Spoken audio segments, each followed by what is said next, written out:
Starting right now on ABC's This Week. Fire emergency. The red-hot battle against raging infernos. We're live on the front lines. Plus, California Governor Jerry Brown on the drought that could make this one of the deadliest fire seasons yet. Firing back. She's doing great. She's in better shape than I am. It's the Clintons versus Karl Rove in a bitter battle over Hillary's health. Who won? And is it a preview of 2016? Campus alert. The nationwide outcry about college sexual assault. Are students safe? And celebrating a legend.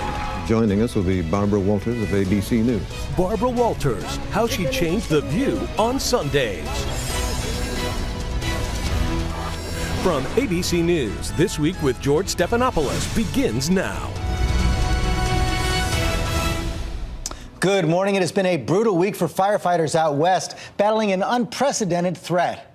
There they are, just inches from the flames. The worst is over now, but the toll is high. 25,000 acres scorched, heartbroken families returning home, everything gone. ABC's Bazi Kanani starts us off from San Marcos, California. Good morning, Bazi. Good morning, George. Officials expect all of the evacuated residents will be allowed to return to their homes by tonight. And unfortunately, this is what some are finding. This home, one of dozens destroyed by the fast-moving fires. The raging results of not enough rain. 4 of the 10 wildfires tearing through San Diego County this week still not contained. Thousands of firefighters and Marines rushed to beat back the flames. 25,000 acres charred, 1 dead, and already nearly $20 million in damage. What's lost for many families is priceless. The Gilmore family in Carlsbad now digging to salvage memories. What's that?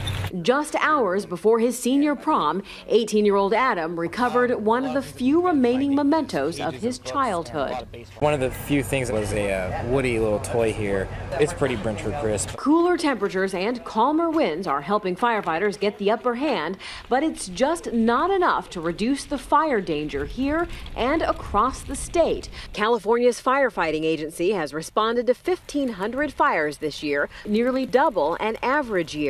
Nearly all of California in extreme drought after another winter and spring with almost no rain. With vegetation already drying out, these exhausted firefighters may not get much rest in the hot months ahead. California fire officials are pleading with residents here to get serious about fire prevention. They say the first fire here was started by sparks from a construction vehicle. George? Okay, Bazi, thanks very much. Let's get more on this now from California Governor Jerry Brown. Governor Brown, thank you for joining us this morning. Is the situation under control? Well, relatively under control. You never know. It depends upon the weather today, tomorrow, and next week. So, yes, it's under control for the moment, but we're in a very serious fire season, more serious than we've seen before. So we have to watch and be very careful. You say more serious than you've seen before. Twice as many fires already this year than the average over the last 5 years. I was struck by the front page of USA Today on Friday. It says, drought turns California into a tinderbox. What more are you expecting this summer? Well, we're in the 3rd year of a very dry season. We're getting ready for the worst. Now, we don't want to anticipate before we know, but we need a full complement of firefighting capacity. The state's climate appears to be changing. The scientists tell us that definitely, so we got to gear up here. And after all, in California, for 10,000 years, our population was about 300,000. Now it's 38 million. We have more structures, more activity, more sparks, more combustible activity, and we got to gear up for it. And as the climate changes, this is going to be a radically different future than was our historic past. Well, that's the big question. How do you adapt to that? You say the climate change definitely is at the heart of at least a big part of this. You know, there's a lot of skepticism, particularly among Republicans in Washington, about that. How do you build the consensus to adapt? That's a challenge. It is true that there's virtually no Republican who accepts the science that virtually is unanimous. I mean, there is no scientific question. There's just political denial for various reasons best known to those people who are in denial. But whatever the thoughts of the Republicans, we here in California on the front lines, we got to deal with it. We've already appropriated $600 million. We had 5,000 firefighters. We're going to need thousands more. And in the years to come, we're going to have to make very expensive investments and adjust. And the people are going to have to be careful of how they live, how they build their homes, and what kind of vegetation is allowed to grow around them. So what else can you do right now to prevent the worst? I know you signed an executive order creating new regulations for restaurants and local governments. What more can your government do? Do you need more from Washington?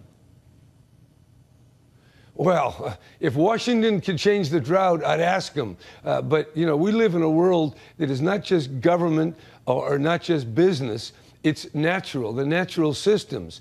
And as we send billions and billions of tons of heat-trapping gases, we get heat and we get fires and we get what we're seeing. So we got to gear up. We're going to deal with nature as best we can, but humanity is on a collision course with nature, and we're just going to have to adapt to it in the best way we can. In California, we're not only adapting, but we're taking steps to reduce our greenhouse gases in a way that I think exceeds any other state in the country, and we'll do more. In the meantime, all we can do is fight all these damn fires. Before you go, I want to ask you a final political question. Back in 1992, you stayed in the primaries against Bill Clinton right up until the convention said it shouldn't be a coronation.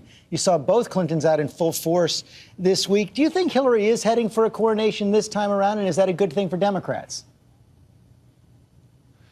Well, I wouldn't call it a coronation, but I would say she's the overwhelming favorite. I can't see any opposition or even potential opposition. Whether it's a good thing or not, it does carry with it risks. Being a front runner is being on a perch that everyone else is going to try to knock you off of. So she's there. She's got the capacity.